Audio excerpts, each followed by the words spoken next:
Welcome to our channel. पिछले class में हम लोगों ने लेजर सीखा था।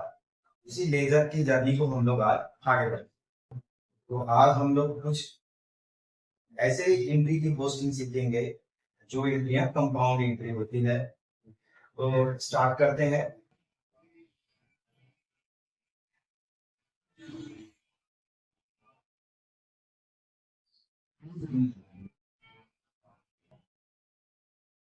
Started business with cash rupees 1 lakh and bank balance rupees 1,50,000। Business हम लोगों ने स्टार्ट किया, कैश इन्वेस्ट किया 1 लाख और बैंक में जो हमारा बैलेंस था वो भी हमने बिजनेस में इन्वेस्ट कर दिया 1,50,000। दैट मीन टोटल हम लोगों ने 1 लाख और 1,50,000 2,50,000 रुपया बिजनेस में इन्वेस्ट किया। तो जो भी हम बिजनेस में इन्वेस्ट कर रहे हैं वो बिजनेस में आ रहा है। तो रियल अकाउंट क्या कहता है? Debit what comes in, credit what goes out. अगर हम मॉडर्न अप्रोच से देखते हैं तो कैश और बैंक दोनों ही हमारा एसेट्स है। तो एसेट्स कहता है increase in asset debit, decrease in asset credit. तो यहाँ इंक्रीज हो रहा है तो हमारा एंट्री क्या हो जाएगा? Cash account debit, bank account debit to, ये जो हम इन्वेस्ट कर रहे हैं किस फॉर्म में इन्वेस्ट कर रहे हैं? कैपिटल। टोटल हो गया 1 लाख एंड 1,50,000। दैट मीन्स 2,50,000 हम लोगों ने इन्वेस्ट किया। अगर लेजर देखते हैं तो यहाँ पर मेरा 3 लेजर बन रहा है।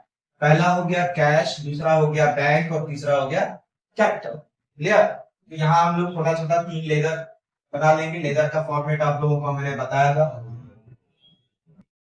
फॉर्मेट शेप में होता है।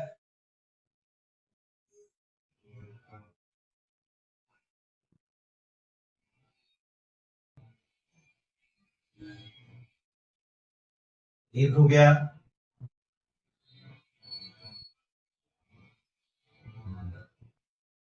दूसरा,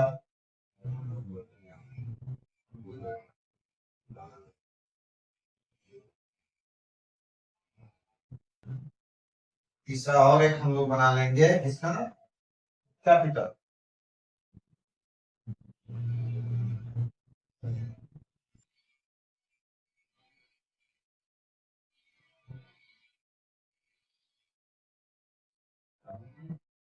यहाँ क्या लिखते हैं? डेट, पार्टिकुलर, यहाँ जर्नल फोलियो, यहाँ अमाउंट रुपीज, फिर यहाँ again date, particulars, journal folio, amount. तो यहाँ से इधर डेबिट होता है और यहाँ से क्रेडिट होता है। आप लोग फिलअप कर लेना। दूसरा अकाउंट, पहला अकाउंट हम लोग का क्या हो गया? Cash account. हम पूरा लिखना चाहिए, यहाँ डेबिट, यहाँ क्रेडिट। दूसरा अकाउंट हो गया हम लोगों का बैंक अकाउंट। तीसरा अकाउंट हो गया कैपिटल है और डेबिट, यहाँ क्रेडिट। अब देखते हैं कैश क्या हो रहा है। कैश अकाउंट डेबिट, तो कैश के डेबिट में हम कितना लिखेंगे? 1 लाख। कैश का डेबिट यहाँ है, यहाँ क्या लिखिएगा? 1 लाख। मालूम है आप लोग को यहाँ 2 होता है और इधर 1। बैंक डेबिट हो रहा है, बैंक कितना डेबिट हो रहा है? 1,50,000। तो बैंक में लिख देंगे 1,50,000। ठीक, यहाँ 2 होता है, यहाँ 2 लिख दिया। सपोज 1 तारीख का ये एंट्री है तो 1 तारीख में कर गया। अब ये जो डेबिट हुआ है, कैश डेबिट हुआ, बैंक क्रेडिट हुआ, ये दोनों डेबिट हुआ, ये किसके कारण से हुआ? कैपिटल के कारण से। तो कैपिटल यहाँ पे हम लोग क्या लिखेंगे, क्या बताया गया था, कैश के अकाउंट में टू कैपिटल लिखेंगे और कैपिटल के अकाउंट में भाई कैश लिखेंगे। तो कैश के अकाउंट में हमने क्या लिख दिया है, टू कैपिटल है। अगेन उसी तरह से बैंक अकाउंट डेबिट है तो बैंक के डेबिट में हमने 1,50,000 लिखा तो किसको लिखेंगे, कैपिटल। तो bank account debit to capital. अब देखो दोनों डेबिट हुआ, ये दोनों डेबिट हुआ किसके कारण, कैपिटल के कारण। तो कैपिटल अगर क्रेडिट हुआ है तो किसके कारण हुआ है, इन दोनों के कारण। अर्थात कैपिटल में जब लिखेंगे तो कैपिटल के क्रेडिट साइड में, क्योंकि कैपिटल यहाँ क्या हो रहा है, क्रेडिट, तो कैपिटल के क्रेडिट में लिखेंगे बाई कैश अकाउंट 1 लाख, फिर लिखेंगे by bank account 1 lakh. Clear, तो क्या हो गया, cash account debit, bank account debit to capital account. तो कैश के डेबिट में लिखा हमने टू कैपिटल, बैंक के डेबिट में हमने लिखा टू कैपिटल, और कैपिटल के क्रेडिट साइड में हमने लिख दिया बाई कैश बाई। क्लियर। दूसरा और एक एंट्री देखते हैं, purchase goods for cash rupees 80,000 and on credit from Ramesh rupees 50,000। हमने गुड्स परचेज किया, कैश में परचेज किया 80,000 का और क्रेडिट में उधार में परचेज किया 50,000। अर्थात जब हम खरीद रहे हैं तो परचेज हमारा क्या है, नॉमिनल अकाउंट। नॉमिनल अकाउंट कहता है expenses losses debit income gain credit. तो यहाँ परचेज कर रहे हैं तो एक्सपेंस हो रहा है तो परचेज क्या होगा, डेबिट, और अदर एंट्री क्या हो जाता है,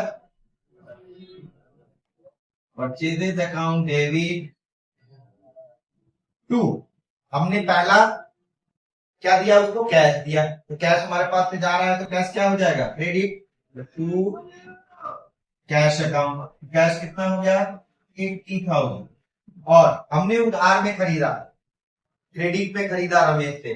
रमेश से अगर हम क्रेडिट में खरीद रहे हैं तो रमेश कौन है, पर्सनल अकाउंट। तो पर्सनल अकाउंट में क्या होता है, रिसीवर डेबिट गिवर क्रेडिट। अगर हम खरीद रहे हैं तो रमेश हमको क्या कर रहा है, दे रहा है, इज द गिवर, देन क्या हो जाएगा, क्रेडिट टू रमेश। कितना 50। टोटल दोनों करेंगे तो टोटल हमने परचेज कितने के किया है 1 लाख। अब यहाँ अगर हम लेजर में देखते हैं तो परचेज का अलग अकाउंट आ रहा है तो परचेज का अलग एक अकाउंट खोलना पड़ेगा। कैश का ऑलरेडी हम ओपन कर चुके हैं, और दूसरा और एक क्या आता है, रमेश। तो यहाँ और एक अकाउंट ओपन करते हैं,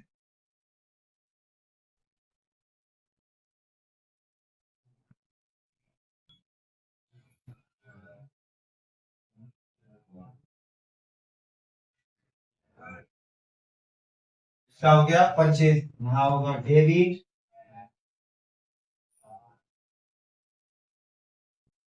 परचेज अकाउंट इधर हो गया क्रेडिट। अगला जो होगा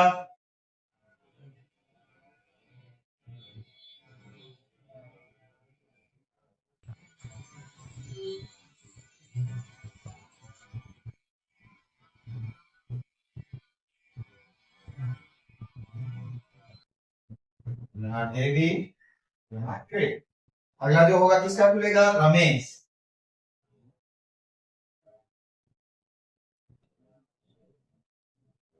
रमेश, ठीक। हमारा एंट्री क्या हो रहा है, purchase account debit to cash to Ramesh. Purchase debit हो रहा है, परचेज के डेबिट में हमको क्या लिख रहा है, टू कैश टू रमेश। कितना, परचेज डेबिट 1,30,000। हमेशा देखना है जो ब्रेकअप वैल्यू दिया रहेगा, अर्थात अलग अलग जो अमाउंट दिया रहेगा उसको हमको हमेशा लिखना है कंपाउंडेड। तो क्या लिखेंगे, परचेज के डेबिट में टू कैश टू रमेश, वो जो सेकंड एंट्री है दिया to cash account 80,000 to Ramesh account 50,000। Purchase debit हुआ इन दोनों के लिए। कैश यहाँ क्रेडिट हो रहा है, तो कैश क्रेडिट क्यों हुआ? परचेज के लिए। तो कैश के क्रेडिट में हम कितना लिखेंगे? 80,000। कैश यहाँ है, कैश का क्रेडिट में लिख देंगे by purchases account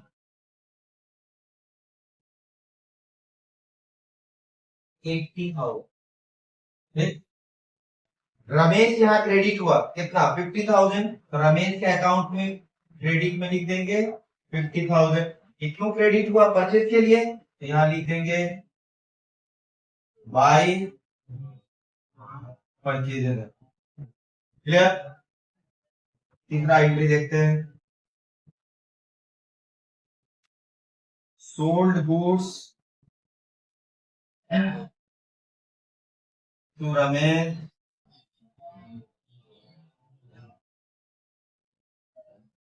rupees 1 lakh and for cash rupees 1,20,000। Sold goods to Ramesh. हम लोग जानते हैं एक ही व्यक्ति से हम लोग सामान खरीदते भी है, सामान बेचते भी है। तो पहले हम लोगों ने सामान उससे खरीदा था, अब उसको जरूरत पड़ी है तो हम लोग उसको सामान बेच रहे हैं। तो sold goods to Ramesh, Ramesh को हम लोगों ने सेल किया कितने का? 1 लाख। अगर हम सेल कर रहे हैं तो रमेश इज द रिसीवर, तो रिसीवर इज ऑलवेज डेबिट डालते हैं, तो रमेश डेबिट हो गया। दूसरा, अगर हम सेल कर रहे हैं कैश में, फॉर कैश 1,20,000 का कैश में सेल कर रहे हैं, तो कैश हमारे पास आ रहा है, cash is coming. Cash real account है, हाँ, तो रियल अकाउंट के अनुसार कैश आ रहा है, इसलिए कैश डेबिट होगा। तो हमारा दो चीज डेबिट हो गया, एक हो गया रमेश, दूसरा हो गया कैश। क्या लिखेंगे? Ramesh account debit, cash account debit to, ये हम कौन सा एक्टिविटी कर रहे हैं? सेल। सेल हमारा नॉमिनल अकाउंट के हिसाब से इनकम है, to sales account. Ramesh 1,20,000 sales हो गया 2,20,000। रमेश का ऑलरेडी मेरे पास अकाउंट है, कैश का भी हमारे पास अकाउंट है, सेल्स का अकाउंट नहीं है। तो हम क्या करेंगे? अगेन हम एक और अकाउंट ओपन करेंगे, दैट इज फॉर सेल्स।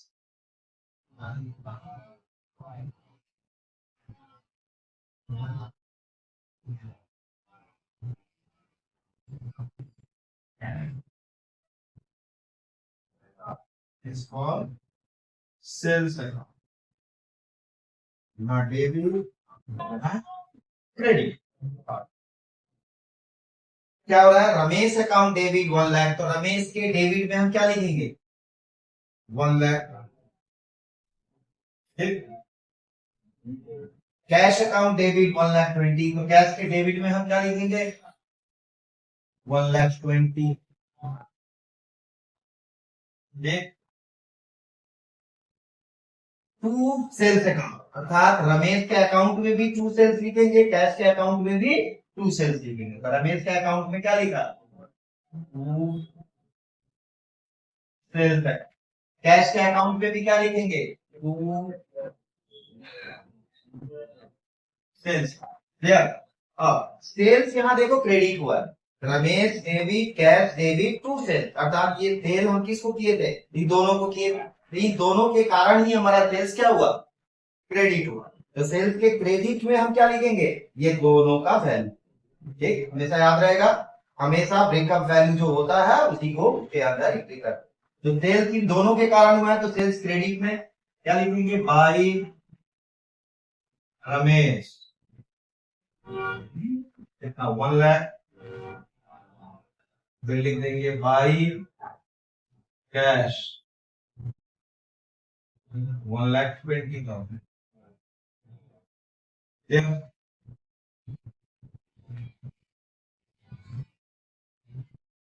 चलो,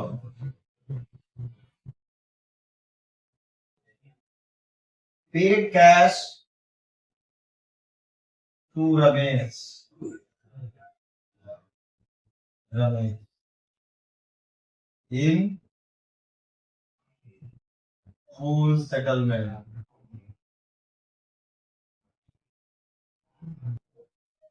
full settle, paid cash to Ramesh in full settle, Ramesh को पूरा सेटलमेंट करके उसको पैसा दे दिया। हाँ, देखो रमेश से हमने खरीदा था 50,000 का सामान। हाँ?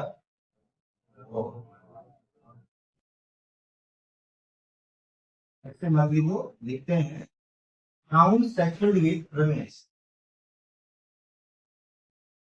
अकाउंट सेटल्ड विद रमेश, ठीक है। रमेश के साथ हमने अकाउंट सेटल किया, अर्थात हमने भी उससे खरीदा था और हमने उसको बेचा भी था। तो अब देखेंगे कि हम उससे पाते हैं या वो हमसे पाता है। अगर वो हमसे पाएगा तो वो हमको पैसा देगा, अगर हम उससे पाएंगे तो हम उससे पैसा लेंगे, अगर वो हमसे पाएगा तो हम उसको पैसा देंगे। अब यहाँ हमने जब सेल किया था रमेश को तो 1 लाख में सेल किया, और रमेश से खरीदा था तो 50,000 का खरीदा था, अर्थात रमेश को पैसा देना है या लेना है, देना, अर्थात वो हमको पैसा देगा।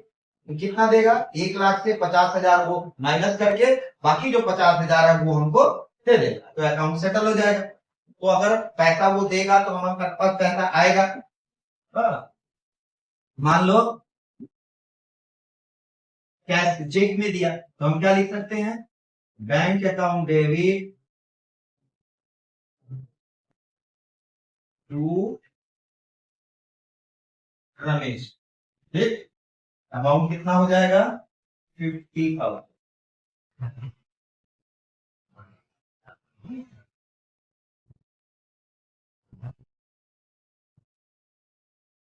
यहाँ पर भाई चेक मेंशन कर दो, ठीक है, क्लियर रहेगा। कहीं भी तो बैंक के द्वारा अगर हम सेटलमेंट करते हैं तो उसके लिए एक्स्ट्रा कोई प्रूफ रखने की आवश्यकता नहीं होती, इसलिए हमेशा बैंक ट्रांजेक्शन वैलिड होता है, ठीक। तो account settled with Ramesh by cheque, तो हमने रमेश के साथ अपना जो भी लेन देन था उसको सेटल कर लिया। तो उसको सेटल करने के लिए हमको देखना होगा कि हमने कितना का सामान खरीदा था और हमने उसको कितना का सामान बेचा था। तो हमने उससे खरीदा था 50,000 का, हमने उसको बेचा था 1 लाख, अर्थात दोनों को अगर सेटल करते हैं तो 50,000 अगर सेटल हो गया तो अर्थात हम उसको एक्स्ट्रा 50,000 का सामान बेचे। तो अगर हम बेचे हैं तो वो हमको पैसा देगा, तो वो पैसा देगा तो पैसा मेरे पास आएगा, ठीक है। तो bank account debit to Ramesh account. अब यहाँ बैंक का भी अकाउंट तुम्हारे पास है, रमेश का भी अकाउंट तुम्हारे पास है, तो बैंक डेबिट हो रहा है तो बैंक के डेबिट में कितना लिखेंगे, 50,000, ठीक। और रमेश के क्रेडिट में कितना लिखेंगे, 50,000, क्लियर। हाँ, बैंक के डेबिट में हमको क्या लिखना है, बैंक के इसके डेबिट में इसको लिखना है, अर्थात बैंक के डेबिट में लिखेंगे टू रमेश, तो बैंक के डेबिट में आ गया टू रमेश, क्लियर। और रमेश के क्रेडिट में किसको लिखेंगे, बैंक, यस। रमेश के क्रेडिट में क्या लिखना है, बाई बैंक, यस। अब जितना ये एंट्री था इस एंट्री को हम लोगों ने पोस्ट किया। पोस्टिंग करने का मतलब क्या बताया था मैंने, जर्नल एंट्री को उसके स्पेसिफिक अकाउंट में लिखना ये पोस्टिंग कहलाता है, अर्थात जो जो सिमिलर टाइप के ट्रांजेक्शन है उसको एक जगह हमने लिखा, जैसे कैश, यहाँ भी था कैश, यहाँ भी है कैश, तो कैश कैश का जितना भी ट्रांजेक्शन था सबको कैश में लिखा। बैंक का जितना भी ट्रांजेक्शन था हमने क्या किया, बैंक में लिखा। तो कैश का ट्रांजेक्शन को कैश में और बैंक का ट्रांजेक्शन को बैंक में, परचेज के ट्रांजेक्शन जितने होंगे सबको परचेज में, सेल के जितने भी ट्रांजेक्शन होंगे सेल्स में। इस तरह से सभी ट्रांजेक्शन को एक जगह एक स्थान पर लिखना सिमिलर टाइप ऑफ अकाउंट में है, जिसको हम लोग कहते हैं पोस्टिंग करना। तो ये लेजर की पोस्टिंग हमारी होगी। के बाद का स्टेप हमने क्या बताया था, बैलेंसिंग का।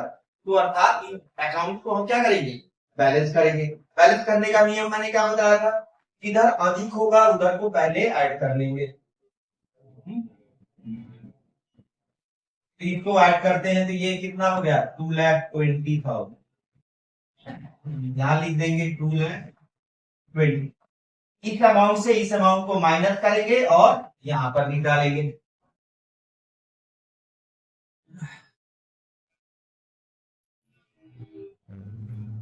कितना? 1,40,000। यहाँ हो जाएगा तुम्हारा by balance c carry down. ठीक। और बताया था जो भी कैरी डाउन होता है उसको एक लाइन नीचे इधर ट्रांसफर कर देते हैं फॉर द नेक्स्ट डे और फॉर द नेक्स्ट मंथ और for the next year transfer कर देते हैं। तो इनको इधर ट्रांसफर कर देंगे तो ये हो जाएगा टू बैलेंस पी। यहाँ से उठाए यहाँ लिखा सेम अमाउंट लिखेंगे 1,40,000। हमेशा याद रखना है इस लाइन से नीचे होना चाहिए। ठीक है। तो ये 5 तारीख को ट्रांसफर उसी तरह से एक अकाउंट को बैलेंस करेंगे। यहाँ पर देखो अगर कुछ भी नहीं को ऐड करते हैं तो कितना होता है 2 लाख। यहाँ बैठा दिया मेरा हो गया 2 लाख। अब यहाँ कुछ भी नहीं है मतलब जीरो है। अगर 2 लाख से जीरो को घटाएंगे अल्टीमेटली कितना बचेगा 2 लाख। तो यहाँ हम लिखेंगे by balance CD carry down. ठीक। इसको फिर सेम वे में उसको नीचे ट्रांसफर कर देंगे। इस लाइन से नीचे होना चाहिए याद रहे हमेशा। तो यहाँ हम कितना लिख देंगे 2 लाख। ये हो जाएगा तुम्हारा टू बैलेंस बीडी ये 5। उसी तरह से सेम इसको करेंगे 2,50,000। यहाँ लिख देंगे हम 2,50,000। हाँ यहाँ पर देखो 2,50,000 यहाँ कुछ भी नहीं मतलब जीरो। जीरो को अगर माइनस करेंगे तो उतना ही आएगा 2,50,000। यहाँ जो माइनस करके बढ़ता है अमाउंट हमेशा क्या कहलाता है कैरी डाउन। Carry down. तो यहाँ पर जो माइनस करके बचा ये भी क्या होगा बैलेंस सीडी कैरी डाउन। इसको अब इधर से इधर ट्रांसफर हो रहा था अब ये क्या होगा इधर से इधर ट्रांसफर। क्लियर। तो यह हो गया तुम्हारा by balance brought down 2 lakh. अब इस अकाउंट में आएंगे परचेज बैलेंस करेंगे 1,30,000।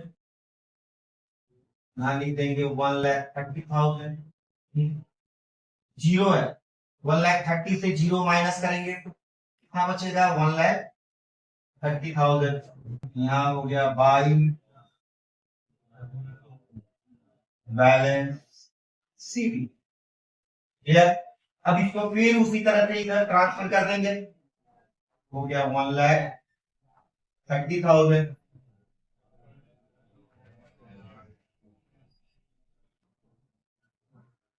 बैलेंस ठीक। अब यहाँ पर आएंगे रमेश के अकाउंट में। रमेश का अकाउंट सेटल हुआ है अब देखेंगे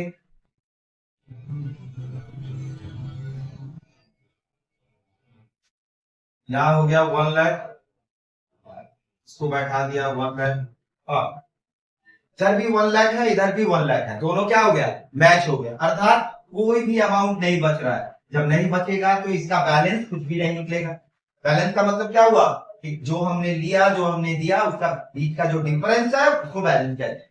तो यहाँ कोई भी डिफरेंस नहीं हो रहा है। इधर भी 1 लाख हो गया इधर भी 1 लाख हो गया मतलब मैच हो। तो यहाँ पर कोई बैलेंस सीडी और बीडी नहीं हो। क्लियर। सेल्स अकाउंट में आते हैं इसको भी ऐड करेंगे 2,20,000।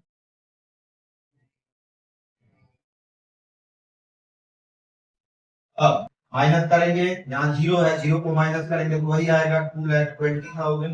क्लियर। क्या बताए थे कि माइनस करके जो बैलेंस बचता है उसको हम क्या कहते हैं सीडी। तो यही ये अगर डेबिट में बच रहा है तो यहाँ क्या लिखेंगे to balance CD. Clear.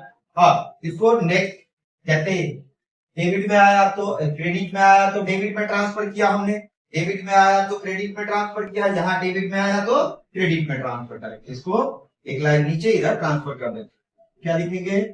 By balance sheet. ये हो गया तुम्हारा 2,20,000।